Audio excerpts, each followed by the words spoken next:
Je tiens tout d'abord à vous dire un grand bonjour et merci énormément pour l'invitation. Effectivement, quand on touche des sujets autour de l'immigration, on ne peut pas faire autrement que de parler également un petit peu des procédures et de la partie opérationnelle, technique, et surtout par rapport dans le contexte actuel où chaque information, chaque élément nous fait un petit peu dresser les cheveux sur la tête. Donc, je ne sais pas si ma présentation sera aussi palpitante que la première partie, mais je vous assure que le but sera vraiment de travailler autour de trois éléments majeurs qui ont été beaucoup discutés ces derniers temps.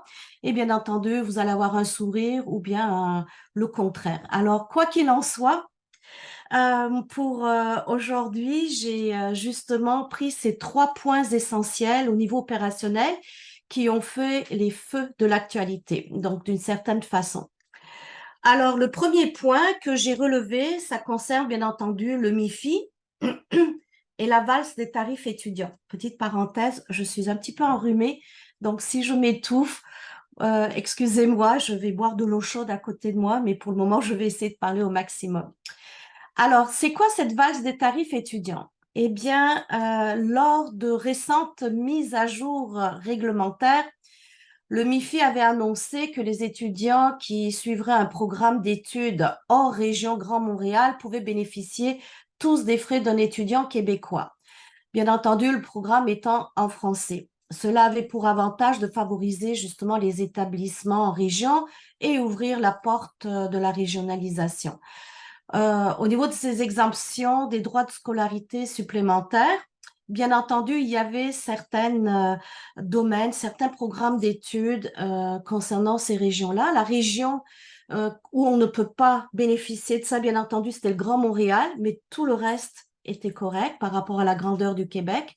Et en ce qui concerne les programmes, ça touchait spécifiquement les technologies de l'information, génie, santé, services sociaux, éducation, services de garde éducatif à l'enfance que j'énonce à partir du site du MIFI. La première cohorte, normalement, commençait déjà à l'automne 2003, donc c'était annoncé pour septembre 2003, et je présume que nous avons quand même beaucoup d'étudiants qui se sont inscrits et il y a eu énormément de campagnes de promotion de la part des établissements et autres pour pouvoir aller chercher ces candidats-là en région. Ce qui est arrivé ou ce qui arrive en parallèle, on va dire ça, tout récemment, le gouvernement a annoncé que dès l'automne 2024, les frais imposés dans les universités, notamment aux étudiants étrangers et aux étudiants canadiens hors Québec, allaient être modifiés vers l'augmentation. Donc, il y a eu une série de conférences de presse que vous avez eues, des débats, des déclarations de la part des établissements anglophones notamment. Tout ça, ben, c'est toujours pas terminé. Donc, ils sont en train de considérer des questions relatives à des tarifs planchers, on appelle ça comme ça, par rapport à des étudiants non québécois qui sont inscrits au premier cycle et au deuxième cycle professionnel. Ensuite, on verra par rapport aussi à une autre forme, je ne veux pas appeler migration, mais intra-provinciale. Donc là, je fais juste un rappel parce que bien entendu, ça ne touche pas directement les procédures d'immigration, mais pour des étudiants canadiens non résidents du Québec pour qu'ils puissent payer un tarif équivalent à ce que coûte la formation gouvernement. Donc là, il y a eu aussi un petit peu de jeu entre des montants qui vont facilement jusqu'à 17 000 $. Là, c'est un petit peu à la baisse ces temps-ci. Donc, je vous laisse continuer l'actualité. Toujours est-il que, pourquoi je vous en parle?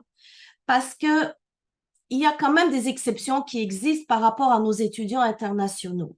Donc, par exemple, lorsqu'on parle des Français, des Belges notamment, et qui sont, ou bien des étudiants non québécois qui sont inscrits dans des programmes de deuxième cycle, eh bien, au niveau stratégie, ils ne savent plus où ils sont et c'est très, très important que l'impact que ça a sur eux, euh, ils se demandent est-ce qu'ils vont quand même toujours étudier au Québec ou pas. Donc, par rapport à la procédure d'émigration, étant donné que lorsque les étudiants font des études au Québec et qu'il y a la partie concernant le certificat d'acceptation du Québec qui est émis par le MIFI, eh bien, cette procédure-là, c'est arrivé que ça a été oublié, omis, qu'ils ne savaient pas trop. Est-ce qu'ils s'inscrivent d'abord dans un établissement, ensuite ils changent et autres.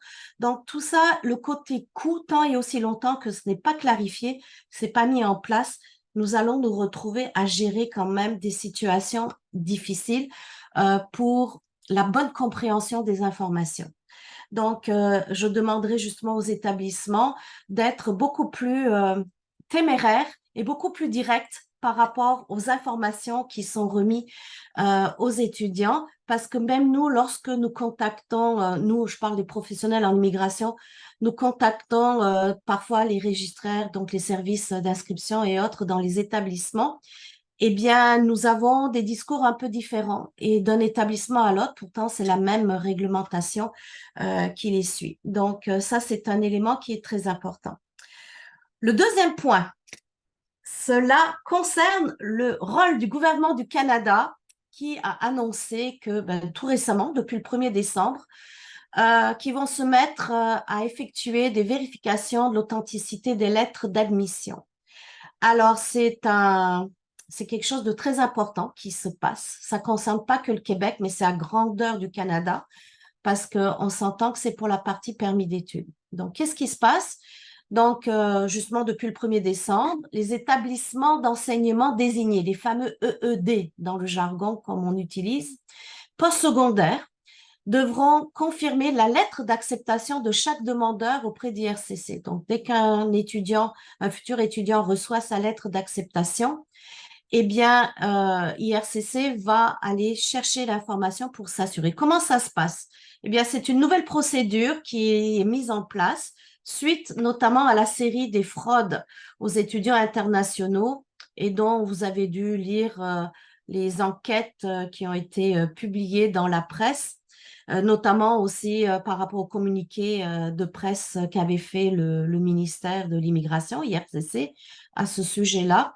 Donc, c'est une façon pour eux de prendre le taureau par les cornes et d'essayer de rétablir un petit peu le sérieux de la procédure dans la mesure que c'était devenu incontrôlable.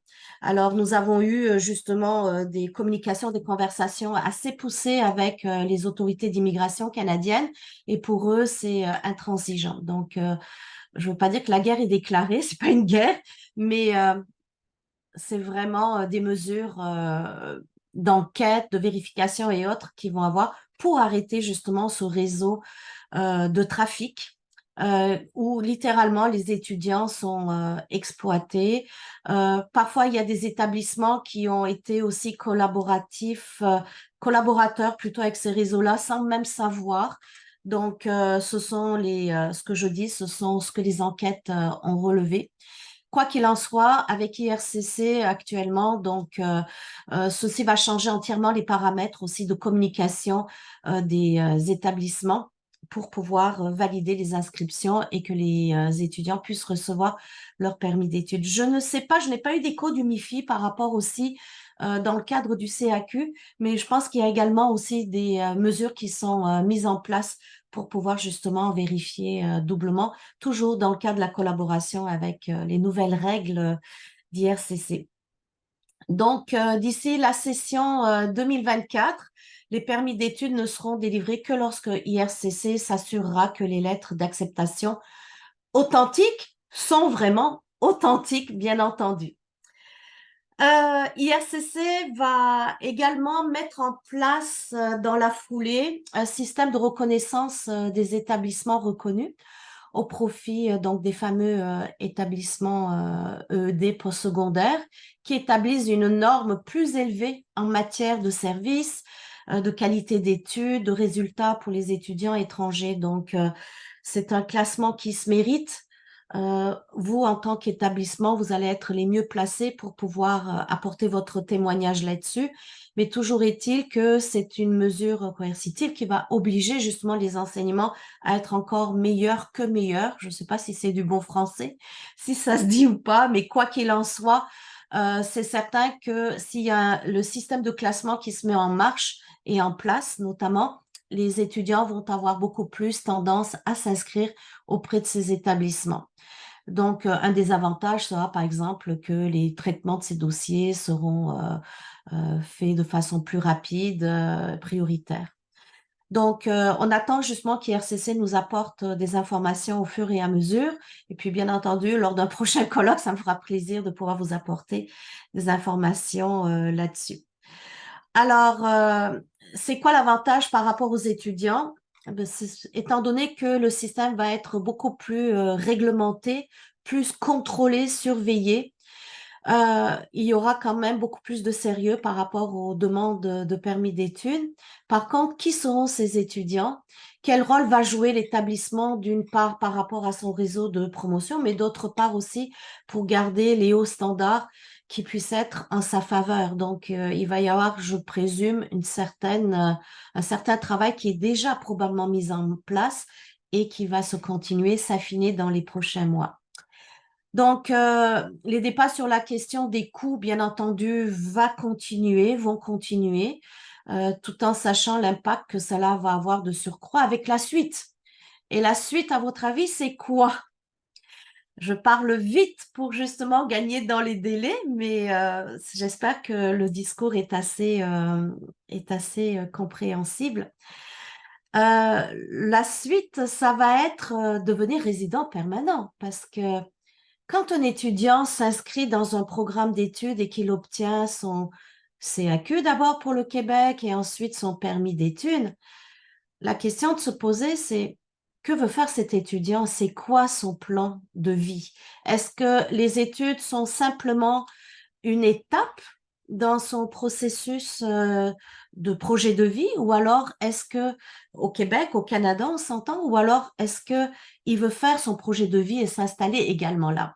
Donc, à partir de cette information-là, c'est très important que la personne qui va gérer, ça peut être très bien l'étudiant lui-même, ou les criers qui travaillent, collaborent directement avec les étudiants, ou par rapport à certains organismes qui sont autorisés à donner des conseils en immigration. Je rappelle que ce n'est pas parce qu'un organisme existe et qu'il est subventionné par un ministère qu'il a l'autorisation de faire des procédures d'immigration. Il faut que ce soit vraiment des personnes dûment autorisées, qui soient consultants en immigration ou avocats en immigration. Une personne salariée dans un organisme n'a pas le droit de donner des conseils en immigration, encore moins de les faire.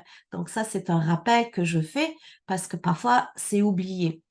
Alors, pourquoi je parle de ça? C'est parce que la stratégie ne doit pas se faire à la dernière minute. Oui, il y en aura toujours qui changent d'avis, qu'on doit réorienter le plan de projet par rapport à l'immigration. Actuellement, on met tout sur la table et on part à zéro au niveau des procédures d'immigration. Pourquoi? Ben, c'est un chamboulement incessant. Tout à l'heure, j'écoutais dans les discours, oui, il y a du stress qui se crée, de l'incertitude, les délais et autres. Eh bien, actuellement, on n'est pas encore sorti de l'auberge. Pourquoi? Parce que vous avez entendu à nouveau dans les médias tout récemment, un étudiant qui termine ses études, bien sûr, peut commencer à travailler dès qu'il a déposé sa demande de permis de travail post-diplôme. Le jour même où il a déposé sa demande en ligne, il est autorisé à travailler à temps plein. Par contre, comment ils vont chercher cette information-là? Ben, les établissements, encore une fois, donnent les ressources. Tous les établissements avec qui nous travaillons, par exemple, je sais que d'office, il y a ces informations-là qui circulent, ils ont les ressources. Le permis de travail post-diplôme est un programme fédéral, je le rappelle, qui n'est pas relié au Québec. Donc, le MIFI ou autre n'interviennent pas pour apporter ces informations-là. C'est justement la période où les étudiants qui ne trouvent pas leur bonheur au Québec non plus, que ce soit du point de vue social, économique, un emploi ou autre, ou linguistique, on va en parler, décident de partir vers d'autres provinces. Alors, c'est là que le permis de travail post-diplôme est une période charnière pour un étudiant pour se dire qu'est-ce que je fais? Est-ce que j'embarque directement dans un processus de résidence permanente parce que je veux rester au Canada ou je veux rester au Québec, ou alors bye, ciao, je m'en vais, je retourne ou je vais vers d'autres pays, d'autres horizons. J'ai fait mon temps ici au Québec, au Canada. Alors, rappel rapide, quand une personne fait une demande de résidence permanente pour le Québec, il faut qu'il obtienne le fameux sésame qui s'appelle le certificat de sélection du Québec. C'est la petite clé en or qui va ouvrir la porte de l'immigration permanente au Canada. D'accord? Donc, les deux programmes qui sont les plus connus, c'est bien entendu le programme de l'expérience québécoise avec deux volets, le volet travailleurs étrangers temporaires, mais en ce qui nous concerne aujourd'hui, principalement le volet des diplômés, des étudiants internationaux qu'on appelle également, ou alors le programme régulier des travailleurs qualifiés qui va devenir le programme de sélection de travailleurs qualifiés. Mais si je commence à m'étaler là-dessus, ça va être trop long. Donc, on va aller en raccourci et je vais aller vraiment discuter par rapport au PEC, au fameux PEC, volet diplômé du Québec. Donc, le volet diplômé du Québec, c'est devenu un véritable enjeu politique pour le gouvernement actuellement pour jouer sur les chiffres des seuils. Donc, vous avez entendu que le gouvernement hésitait entre 50 000 et 60 000. Finalement, ce qu'il a fait, il a tranché et a annoncé 50 000 candidats pour le niveau jusqu'en 2025 par année et a donné carte blanche pour les PEC étudiants, estimant un chiffre autour de 6 000, 7 000 étudiants de plus par année qui passeraient par le PEC. Eh bien, qu'est-ce que ça donne? Eh bien, ma conclusion, c'est que c'est pas que la mienne, c'est la conclusion générale de la société québécoise. Le gouvernement fait une marche arrière pour garder ses étudiants internationaux et les francophones de surcroît. Et vous allez comprendre pourquoi. Et c'est là que nous faisons le lien avec les autres points que nous avons vus précédemment. Il faut rappeler les temporaires. Pour arriver au PEC étudiant, il faut avoir étudié au Québec.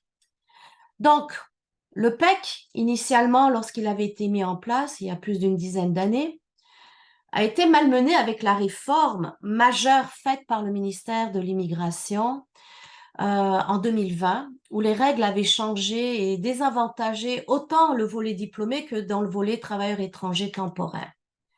Ce qui était arrivé, c'est qu'ils nous avaient imposé, par exemple, pour les étudiants, une condition d'expérience d'emploi de 12 à 18 mois selon le programme d'études que les étudiants avaient fait.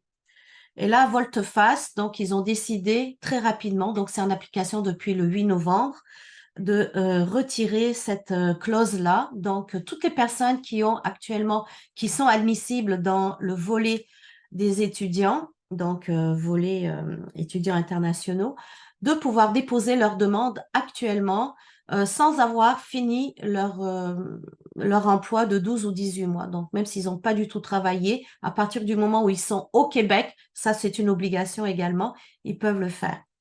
Le 23 novembre 2024, il va y avoir des ajustements complémentaires pour l'admissibilité au PEC étudiant.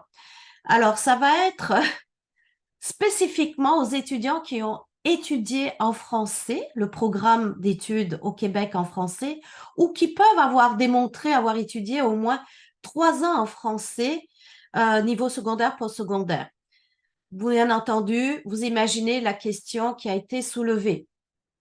Je vous prends un exemple. Un francophone qui a fait ses études en France, Belgique par exemple, qui étudie dans une université anglophone par la suite au Québec, serait le seul admis, contrairement par exemple à un étudiant marocain, bien que francophone, qui n'aurait pas étudié dans un établissement francophone dans son pays d'origine. De même, ma question, qu'en est-il par exemple d'un Français qui aurait fait ses études en Angleterre par exemple, dans un système britannique, parfaitement francophone et qui voudrait suivre un programme admissible dans une université anglophone. Bref, c'est le branle-bas de combat actuellement pour les professionnels en immigration, car en bout de compte, les plans prévus initialement ne sont plus compatibles du tout avec la réalité de terrain de tous les étudiants qui vont finir prochainement. Il va y avoir une période de transition, pas de transition. Est-ce que les étudiants inscrits avant, ils vont être acceptés? Il y a des discussions qui ont lieu, mais tout ce que vous lisez, vous voyez, il n'y a rien de encore coulé dans le béton là-dessus. Donc, on fait vraiment des suivis pour savoir nous-mêmes sur quel pas ou quelle direction il faut qu'on avance. Pour ces personnes, c'est clair. Ils veulent dire quoi, le message? Faites vos études au Québec, pour tous ceux qui ne seront pas admissibles dans le cadre du PEC volet étudiant. Ça va être, faites vos études au Québec, payez le prix Et ensuite, si vous désirez au Québec, bien passer par un autre programme ou une autre province. Voilà. Donc, je généralise le message, bien entendu, mais définitivement, notre rôle en immigration, c'est de vulgariser les procédures, c'est de simplifier la compréhension des démarches, euh, et on ne peut pas faire autrement. Mais définitivement, nous sommes obligés, bien entendu, de travailler au cas par cas pour chaque étudiant et nous ne pouvons plus nous permettre de compartimenter comme cela se faisait avant, selon le profil et le lieu d'étude. Donc, la stratégie est obligatoire. Sans une stratégie avant même de démarrer le processus de permis d'études pour aller vers la résidence permanente, c'est plus possible de le faire. La presse avait donné des chiffres, bien entendu. C'est catastrophique. Donc, il y a par exemple 4 fois moins de personnes qui ont postulé via le PEC dans ces 2 dernières années. Alors, tout ça, ça va simplifier encore plus probablement. Et il y a un élément aussi que j'aimerais vous parler par rapport à l'impact que ça va avoir. Peut-être ça... Vous savez, il y a beaucoup d'étudiants qui deviennent étudiants pour pouvoir justement contrer certaines procédures d'immigration et aller vers une résidence permanente et pouvoir travailler à leur compte. Donc, est-ce que ces personnes-là vont être exclues du PEC? Je vous pose la question et je vais vous dire pourquoi. Parce qu'il y a beaucoup d'étudiants qui, pendant leurs études, travaillent à leur compte ou bien après les études vont pouvoir également travailler à leur compte. Dorénavant, les nouveaux formulaires qui ont été mis en place changent la donne. C'est-à-dire qu'ils vous demandent déjà, est-ce que vous avez travaillé à votre compte ou bien de façon, attendez voir, j'ai noté les termes, que je vous dise les termes exacts. Euh, voilà.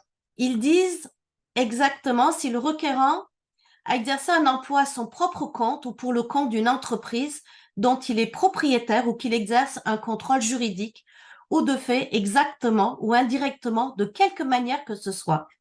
Ça veut dire quoi? Ça veut dire que lorsqu'un étudiant a fait, par exemple, a facturé des clients pour faire du design graphique ou bien pour offrir des traductions ou je ne sais quoi, enfin tout métier ou emploi qu'il a simplement facturé au lieu d'être salarié, eh bien, ils sont mis en question.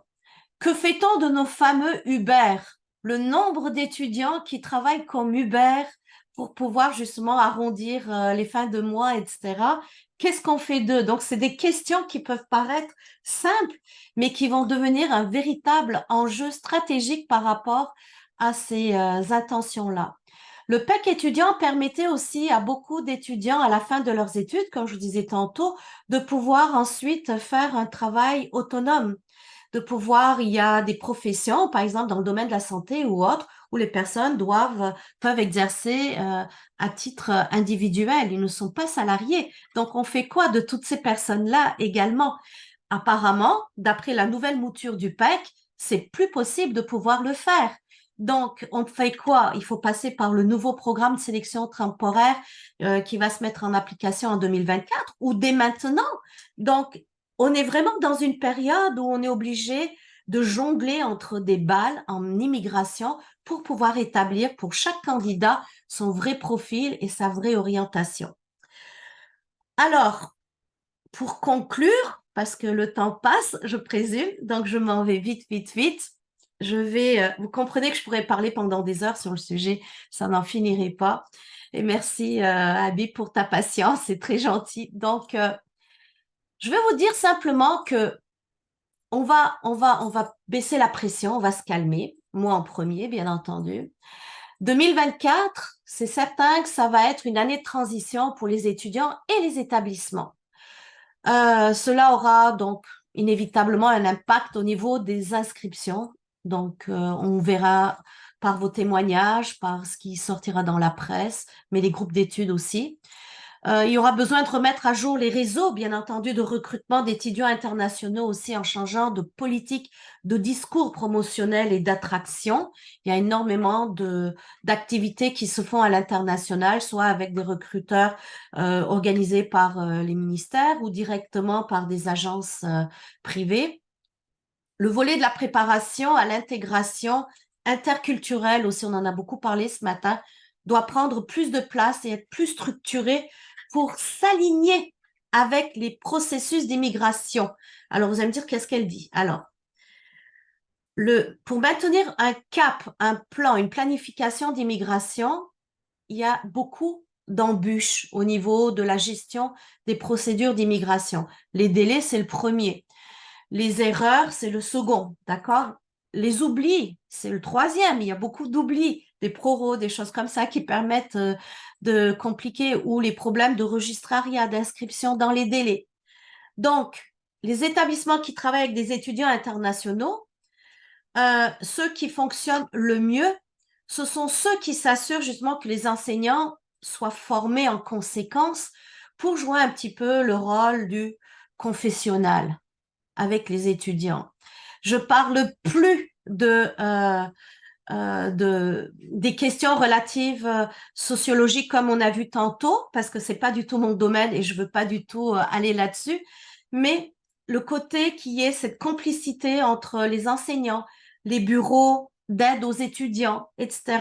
C'est vraiment l'endroit un petit peu où l'étudiant va aller pouvoir parler, s'exprimer, mais aussi par rapport à ces procédures d'immigration et ces complications d'immigration. Parce que mieux vaut prévenir que guérir.